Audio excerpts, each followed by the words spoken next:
oh, just let me oh. That clock keeps ticking like a metronome, and my thoughts keep telling me to get me home, but my balls keep telling me to let me oh, just let me oh. With the year coming to a close, I thought it would be a great time to celebrate by sharing my collection with you. It is by no means mind-blowing, other than the fact that I collectively spent $1,000 for all of the pieces. If you have been following my channel for a while, you know that I aim to bring you watches that offer immense value for the money. You can rest assured that I'm not just trying to sell you on something, because at the end of the day, I own all of the pieces that I review, and have the pleasure of choosing the watches I want to review.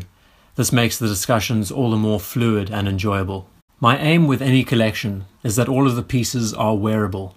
If I cannot wear them, I sell them to fund more purchases. And what's great about this set is that I wear them all. Together you can see that the majority of them share a common trait of being neutral in color.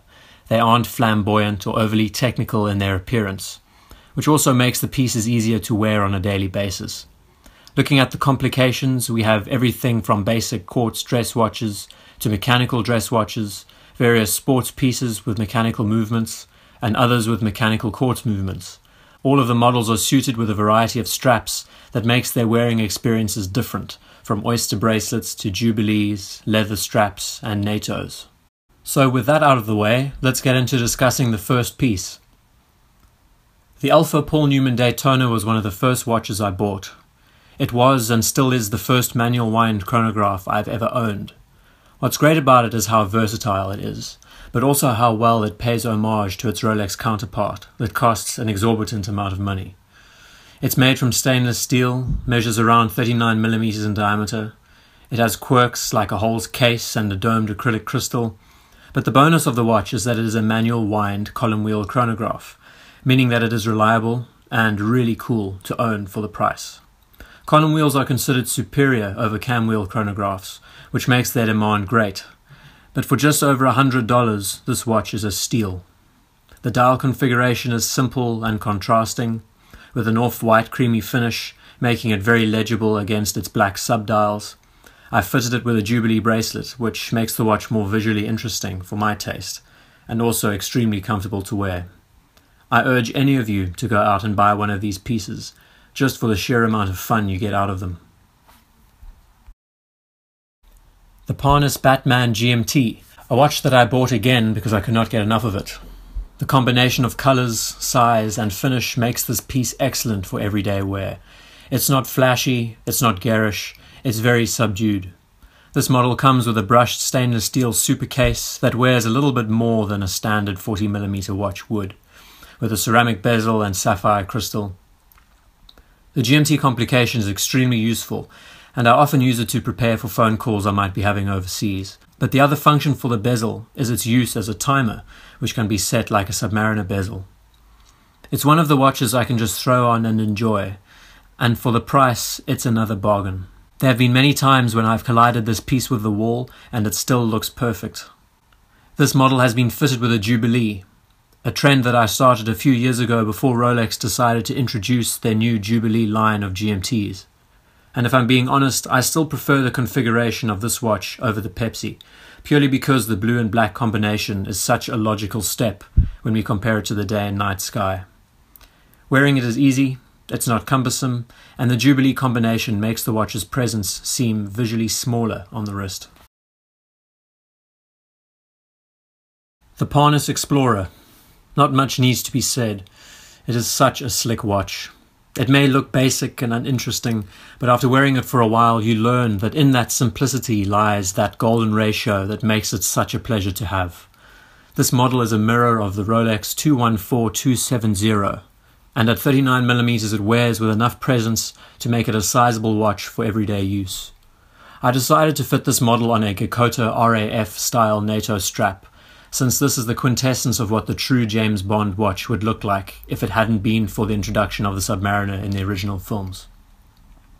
The color combinations on the strap is excellent. After owning a handful of Connery Bond NATO interpretations, this one is by far the most accurate I've ever seen. If you haven't seen the reviews done on this watch, I talk about the hell I put it through, and it still performs flawlessly. As I'm writing this script, it is on my wrist just because of how comfortable it is to wear. It is so basic, but is so timeless. The configuration of the matte dial makes it extremely legible and makes it capable to suit any strap, whether it's steel, nylon or leather. It works on all occasions. It's not pretentious. It's highly functional. It is the perfect watch.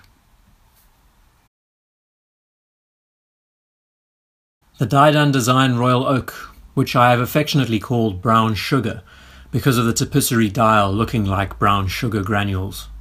To tell you the truth, I bought this watch with no clear motive in mind. I took a shot and bought it for a very good price, with an idea that since it is so unloved and unpopular, maybe it might be cool.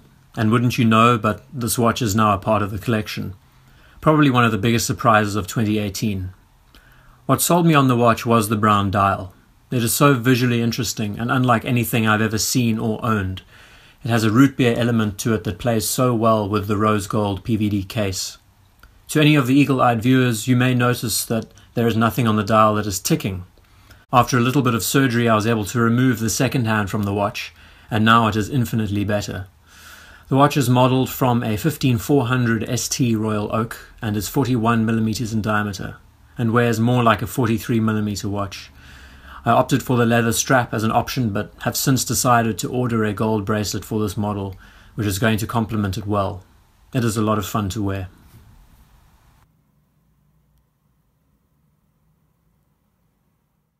The die-done design Royal Oak chronograph, also known as the Panda for obvious reasons. This watch was the substitute for the black dial automatic Royal Oak I used to own, and is infinitely better for a few reasons.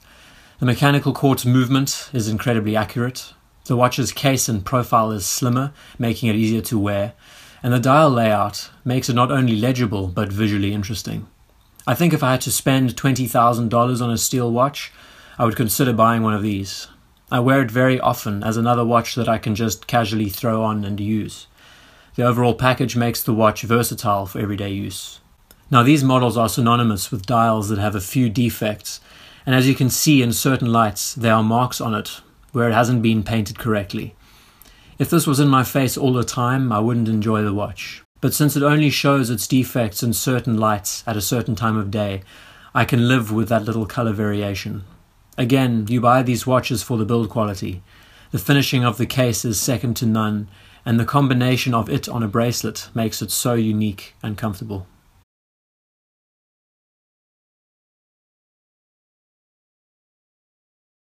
The Fraser Collection dress watch. This to me is the Daniel Wellington killer. At 38mm, with an 18mm lug width, it is an awesome dress watch for any occasion. No ticking seconds hand, no date complication, a symmetrical dial with a very nice PVD coated gold case. What I enjoy about the watch are its individual elements. The case itself is extremely thin, and coupled with turned down lugs, the watch sits comfortably on the wrist without looking out of proportion. It has drilled lug holes for easy strap changes and can wear any kind of strap well. The movement is a Miyota movement that ticks every 2 seconds, doubling the battery life of the watch. Simple, easy, unassuming. Also, it costs a 20th of what a Daniel Wellington would.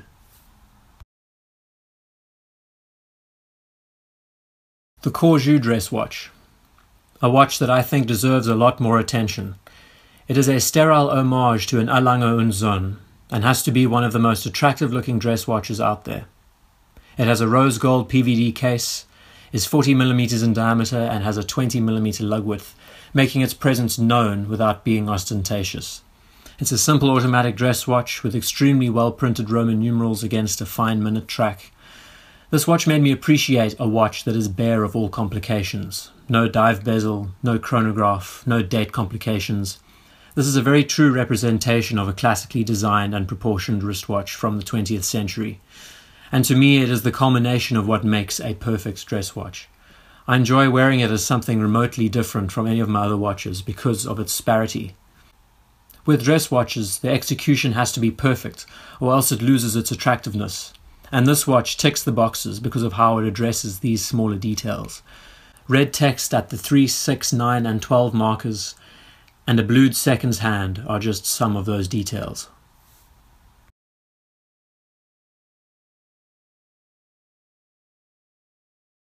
The Jeanneau Ocean Rover. Not much needs to be said about this watch. It is the watch that began this channel. It is a watch that has undergone a lot of scrutiny over the years, but it still remains, and is today considered to be one of the best Submariner homages out there. I've worn it for a few years and always enjoy wearing it. A no-date Submariner, with design cues from models of the 60s and 70s, a maxi dial with creamy patina loom, sword hands and a red seconds hand is a perfect combination, making it so legible in any light. It has a boxed sapphire crystal and a glossy black dial, adding more vintage-inspired elements into the equation. The watch comes on a substantial oyster bracelet, but I decided to fit into the vintage aesthetic and suited with a rivet oyster bracelet. It is my interpretation of what a 5512 prototype Submariner would look like. The joke is that this watch has virtually doubled in value since I have owned it, which is quite ironic because I always smear investment watches. But it is one of the watches that will never leave my collection.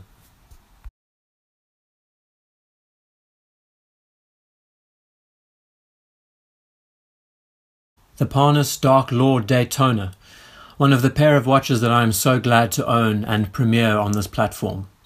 This watch is without a doubt one of the best value for money Rolex Daytona homages out there. Honestly, the black dial never really appealed to me in photographs. I thought it to be quite plain and boring, but after handling it my opinion has changed. This watch is so subtle, it virtually goes unnoticed. The black ceramic bezel, matte dial and champagne subdials make an amazing combination in any light, and I find myself gravitating towards wearing it often. In some lights, all the details disappear, really giving it a blackout effect. Talking about the mechanical quartz movement, it is a watch I never have to set, and is incredibly accurate.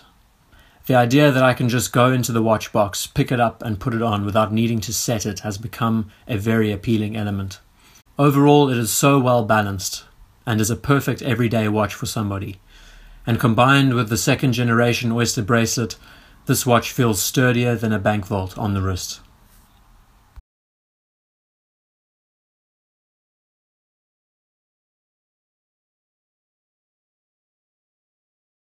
Last but not least is the Parnas Panda Daytona. This watch mirrors one of the most sought-after configurations of the Rolex Daytona today. But what I love so much about both of these watches is that they are not direct copies or imitations of their counterparts. They are unique, incorporating elements that make the watch balanced, and in that simplicity the watch is so much more appealing to me. The harsh black and white contrast suits my tastes better, but in saying that, as a pair, the black and white versions go hand in hand. There have been times where I've thought of consolidating the collection purely because of how much this watch and its sibling has made me feel. Both of them are excellent timekeepers. Both of them are robust and so comfortable to wear every day. They are both an excellent size for my wrist and offer an appropriate amount of presence without being ostentatious. The slim case makes them feel like dress watches, and all the while they have perfectly functional complications that allows me to track the time within the second. Without a doubt, I'll say to all of you that you should own at least one of these to understand what I'm talking about. For all of those reasons, these two watches are some of the greatest watches I've ever bought. And that is the summary of my collection. As the year is almost at an end, I would like to take the time to personally thank all of you for sticking with me and for watching my content. Your support makes this hobby all the more worthwhile. And though there are many detractors and people who hate what I review, I think it is important to nail home that watches are just objects that tell us the time, and we should not judge each other by such basic possessions. Hold lightly to the things of this earth. And with all that being said, I hope you all have a superb holiday season and a happy new year. Cheers for now.